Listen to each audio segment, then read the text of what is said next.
Hello everybody, welcome back to a new live stream. My name is Melaniejosephine and today we are talking about dating anxiety and also later on processing emotion. Two very interesting and exciting topics.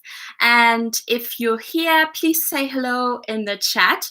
I'm going to introduce myself because I feel like the last 3 live streams, I didn't really say that much about myself.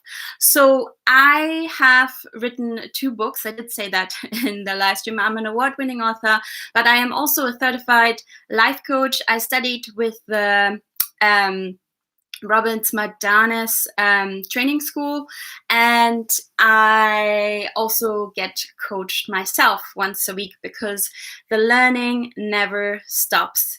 So now I actually teach women who want to change their love life.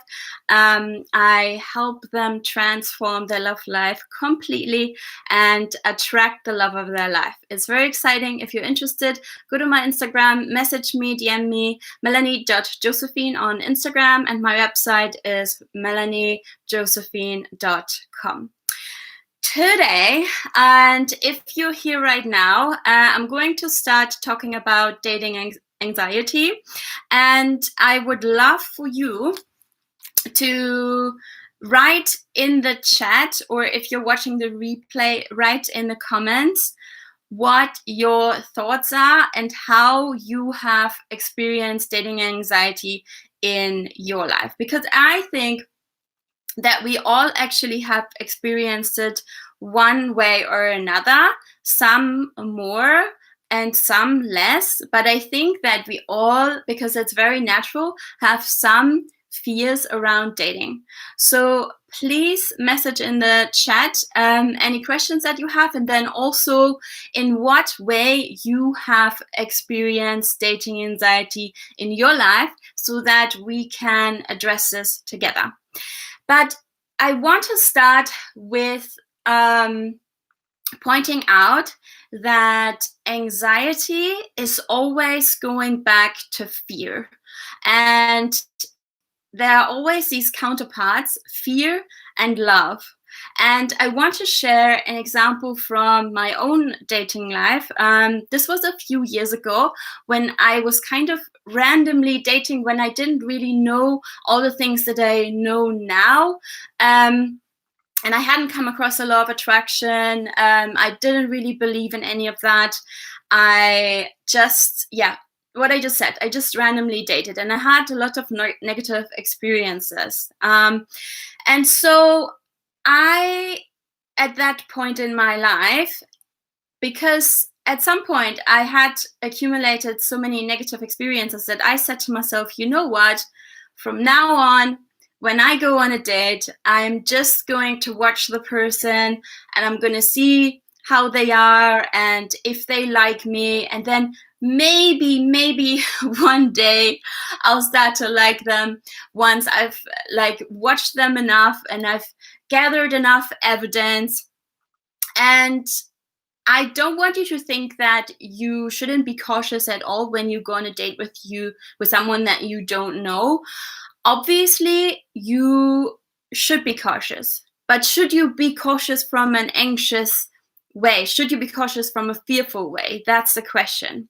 And the thing is, because I was coming from that fearful place, that's what I was experiencing, because I had all these fearful thoughts, which then let me experience fear in my feelings, and my actions were driven by that. And when I am driven by fear, I cannot attract love. I always must be driven by love to attract love, and also for my actions to come from a loving place. Also, if you have watched my other live streams, you do know that I would never suggest just to randomly date. I would always suggest to create your vision first, so that you know exactly what you want and that you don't have to go out on all these random dates, because this is where dating anxiety comes to form. Like, at least in my experience, the more negative experiences you accumulate, the more you are likely to have dating anxiety. Or dating anxiety can also come from negative past experiences with boyfriends, or if you've just finished a relationship and things didn't really go very well.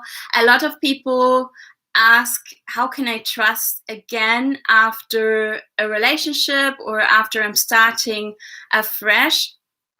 But that's not really the question that they should ask themselves, because when you have negative memories that you haven't processed yet, and we're going to come to this a little bit later when we talk about processing emotion, but when you have accumulated these emotions, then this is what you draw from in your current moment in time. Because in this moment in time, if you don't think about your past, or you have anxiety about the future, then in this moment in time, you can create loving thoughts that create loving feelings. And even if then you go on a date and you meet somebody that you're not interested in, you can just write it off in terms of, okay, I knew what I wanted, this is not what I wanted, moving on. Like, you don't need to accumulate this feeling of anxiety. And because anxiety, if you're serious about finding a partner and you go on a lot of dates and you have a lot of anxiety around dating, then this will also flood into the other areas of your life. You are going to feel that in other areas of your life because you're coming from a fearful place. And that means that you're also in the other areas of your life not really creating what you want, because every time you are coming from a place of fear, you are not operating from your highest self, which means you're not operating from the best person that you could be. So even if you're not sure if that date that you're going on is going to go anywhere, a really good question that you can ask yourself before the date is, how can I show up? How, or even better, how do I want to show up tonight for myself and from a date? And even if then that date doesn't really work out really well, then at least you kind of practiced how you want to show up in the future.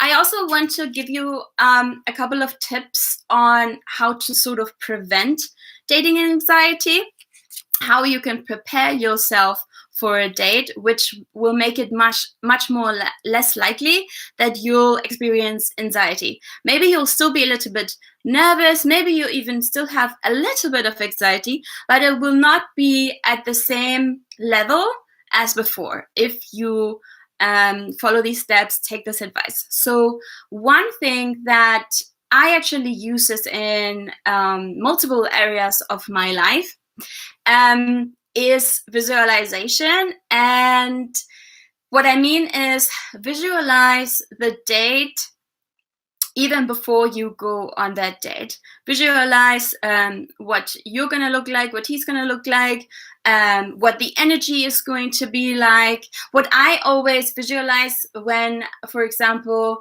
I want to have a nice evening with somebody and I kind of want to set the tone for that, I close my eyes and I visualize how we're both laughing. How we're like having a blast, we're having the best time. And this is what you can do for your first date as well. Because, I mean, the more you're going to laugh on that date, the less anxiety anybody is going to have, and the more relaxed you're both going to be. So if you visualize a really relaxed atmosphere, laughter, and how you're going to be very relaxed, because all that is in your control is you. So if the more you visualize that you're going to be very, very calm and relaxed, and you're just going to enjoy yourself, no matter what this evening is going to bring, you're just going to enjoy yourself. If you visualize that, then you're setting yourself up for success, for a successful evening, regardless of whether you're going to want to go out with that guy again or not. You're just going to set yourself up for success. And meditation kind of works in the same way. You can do a meditation. I'd say a meditation is usually a bit longer than a visualization, but there are meditations where you can also bring visualization into place and just get in the right mindset, the right energy. You may have heard this also, that after a long day at work, it is very important not just to shower your body, but to really also cleanse your mind. And meditation is exactly for that, for you cleansing your mind and cleansing your energy before you go on the date, assuming it's in the evening, but I guess most dates are. So yeah, so that's my suggestion. Let me just have a quick look at my notes. Yes, so I have a few other ideas for you to bring yourself into the right energy and vibration that you want to be in, which is the opposite of anxiety. You can just dance, you can sing, you can listen to music before the date. These are, you can watch a comedy or even just like a 5-minute clip. If you can just watch something before that date and bring yourself into that really good mood, then this is just, you're just going to show up so differently to that date, and you're going to kick it off really, really well. Let me see what else there is. You can always write me some questions in the live chat if you like. And let me just quickly see. Yeah, I wrote down that most common fears are because, I mean, I'm speaking of online dating yet. Obviously, not every date will be somebody that you've never met before. But let's say in terms of online dating, and if you haven't met the person, often our thoughts go to, what if this is a weird person, or what if this person is going to ghost me? We go to all these negative feelings. Yeah, well, thoughts and feelings. And that's totally not serving us, because what if that's not a weird person? What if this is a really amazing person? The thing is, you could, because you don't know that person and you wouldn't be going out with them, well, hope so, if you didn't think they would be a great person. Don't go out with them if you don't have good ambitions for them. But because you don't know them, you may as well assume the best. Assume that they are an amazing person, that they have the qualities that you're looking for. And I mean, you should already know a little bit about this person, because you probably spoke to this person over chat, you read their profile, and that there should be enough to go on for you to be excited for this, so that you can really focus on these positive thoughts and the excitement rather than the negative thoughts. And also in terms of ghosting, people who ghost are people who are actually coming from that place of fear. So if you've been ghosted several times in the past, or even if it was just once or twice, I know it's horrible. But if you came from this place of anxiety, then you may have accidentally, I'm not saying this was your fault, may have accidentally attracted somebody by default who also carries these fears. And somebody who ghosts is literally just somebody who's too scared to tell you that they don't want to go on another date with you, or that it was just not a match for them. I mean, saying these things, or even not saying anything, but not going to the place where you block somebody, This shouldn't be a big deal. I mean, if they ghost you, you really don't want to be with them. I mean, I know this is kind of easier said than done if you had like an amazing date with them and then they suddenly ghost you, but it really tells you that they're not able to communicate in a healthy way with you and they're taking the easy way out. So don't cry over that person. But just focus on those positive thoughts. And even if this does happen to you, or if you don't want to see that person again, or they don't want to see you, focus on the future, focus on the person that you've created with your vision and that person that you are attracting 100% if you keep believing. And therefore, you can always bring yourself back to that positive and super excited emotion. Okay, so I want to now talk a little bit about processing emotion. So this is a super, super important topic, and I really fully only learned the process this year, in the beginning of the year, when I started to be coached myself. So processing emotion means that we don't shove them under the carpet. We don't just tell ourselves, oh, this wasn't a big deal. Don't be sad.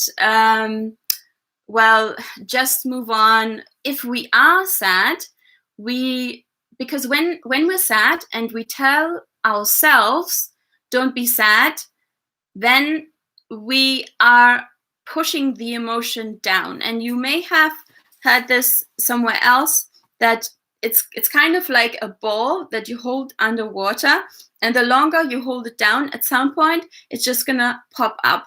And the longer you hold it down, the further you hold it down, the higher it's gonna pop up. And what that means is that the longer you hold it down, your emotions, the worse they are going to come back to you.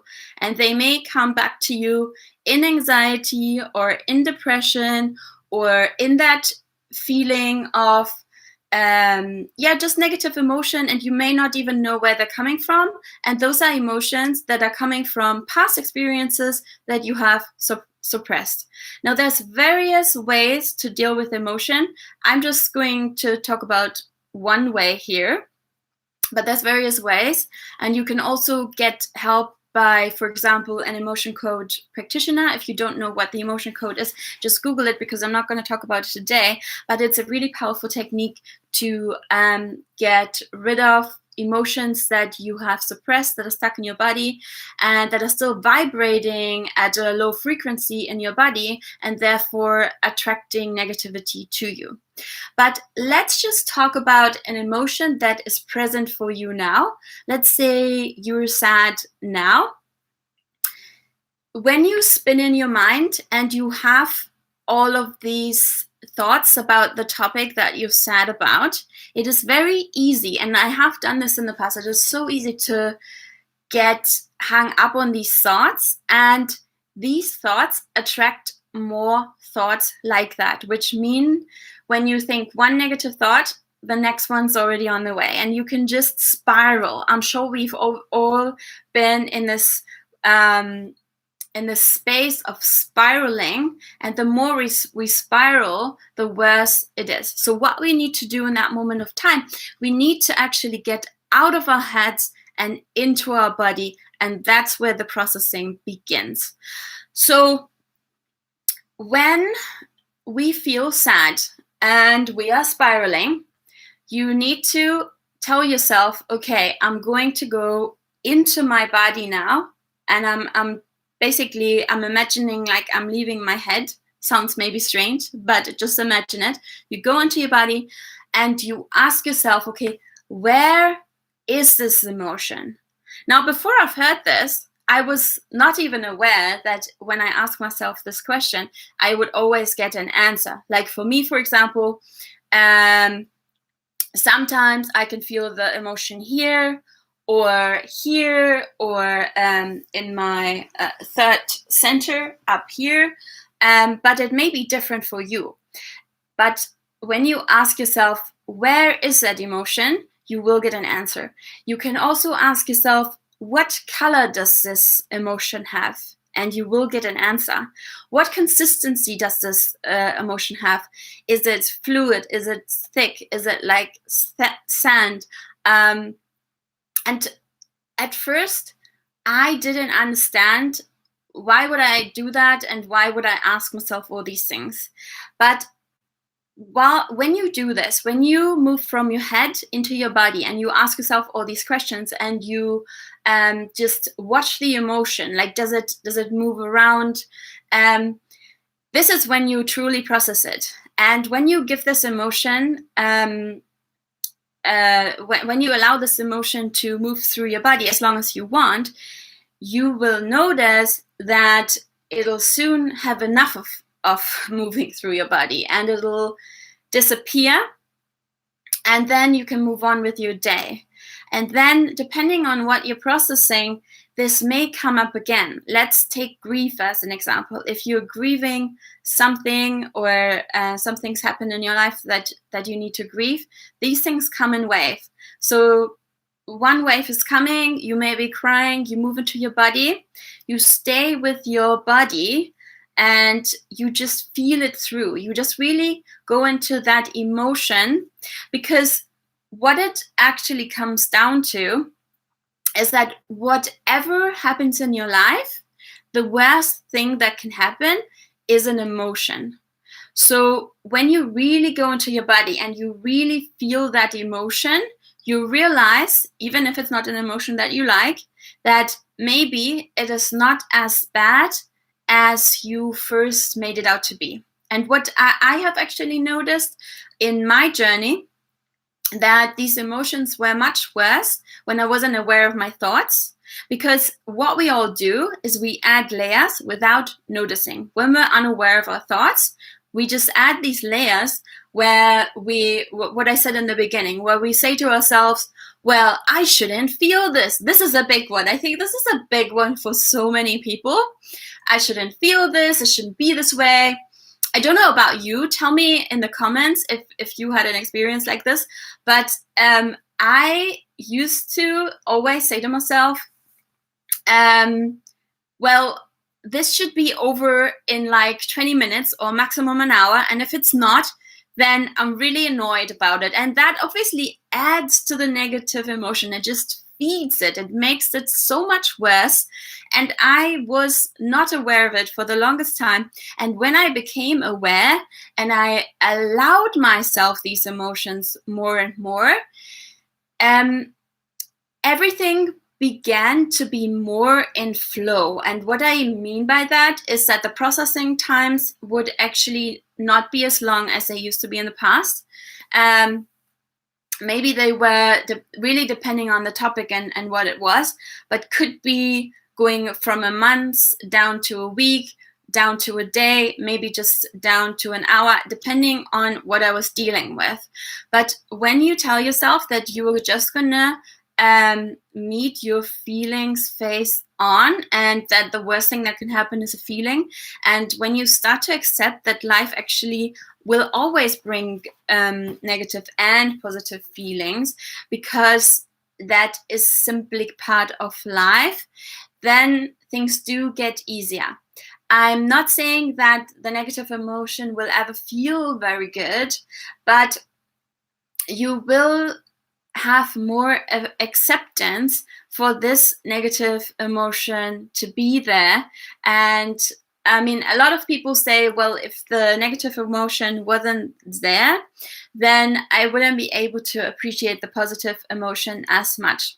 But what I really, really want you to take away from what I just explained to you in terms of processing emotion is that processing emotion is not a waste of time. It is not, oh, hello, Kira. So nice to see you on the live stream. It is it is the opposite of the waste of time. In the past, I listened to not a live stream, a podcast, and the podcast was called Pain Now or Pain Later. And in this podcast, the person was explaining that whenever you can, choose pain now, because even though it doesn't feel comfortable, pain later will always have this effect that I explained earlier, where you push down the ball and it just hits you. I was going to say in the face, but depends. But it just hits you so much worse when you keep pushing it down.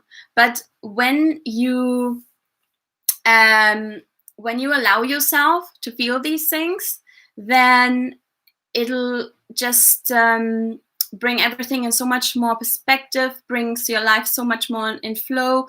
You can be much more authentic. You can be real with your closest friends and family and your partner, because you won't have these emotions stuck in your body.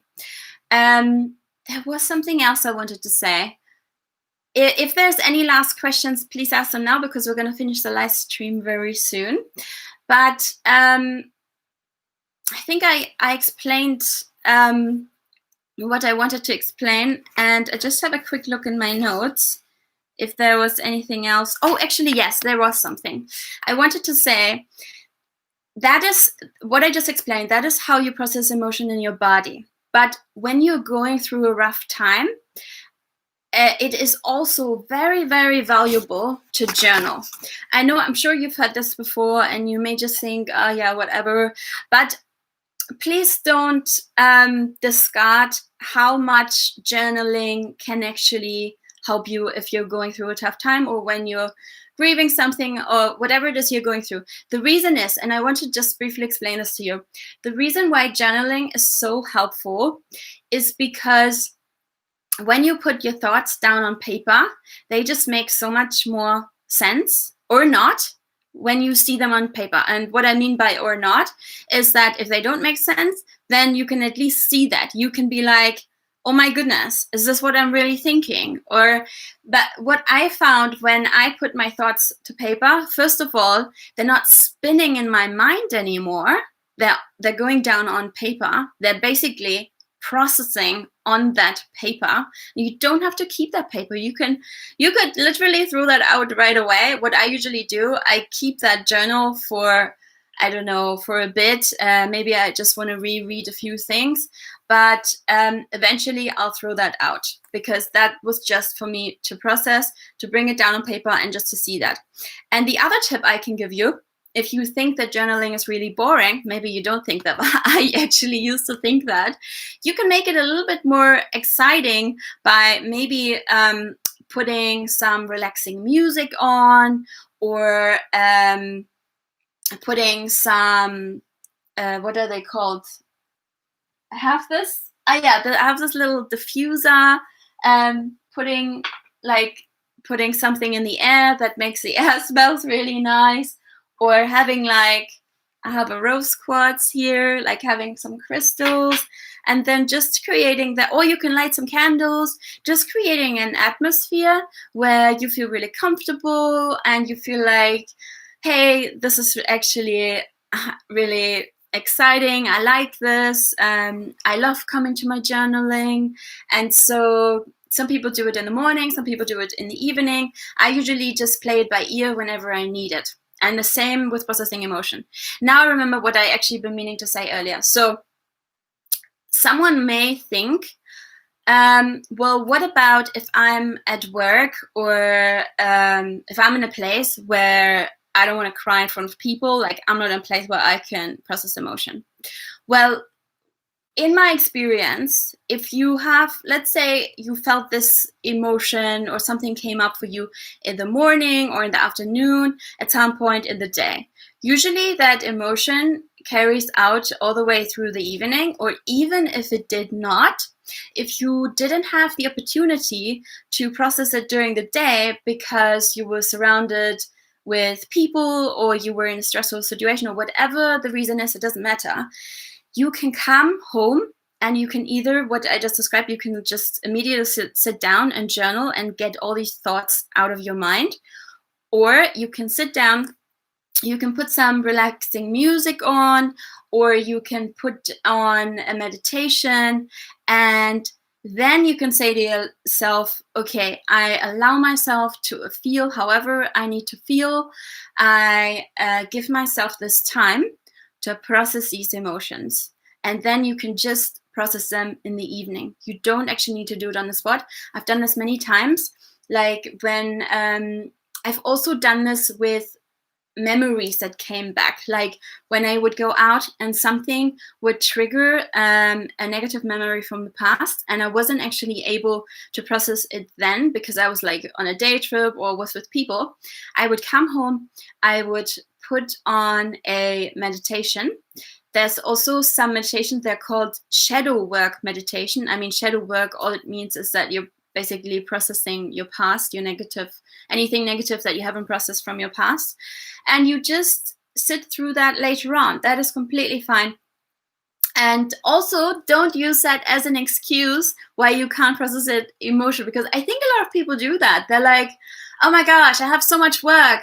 And then they pile more work and more work and more work onto them because they don't want to feel their emotion. They don't want to come home and actually feel what they need to feel. But this is really, really unhealthy, because it does, if you accumulate all these negative emotions, they do get stuck in your body, and they can also form into illnesses. But we're not going to talk about this today. We are at the end of the live stream. I am so, so glad you came and joined me today. Next week, Monday, we're going to have another live stream. I think I'm going to talk about self-love, but in a very interesting and exciting way, because I feel like self-love is kind of like overused, this word. But unless I change the topic. But there will 100% be a live stream next Monday, 7 p.m. UK time.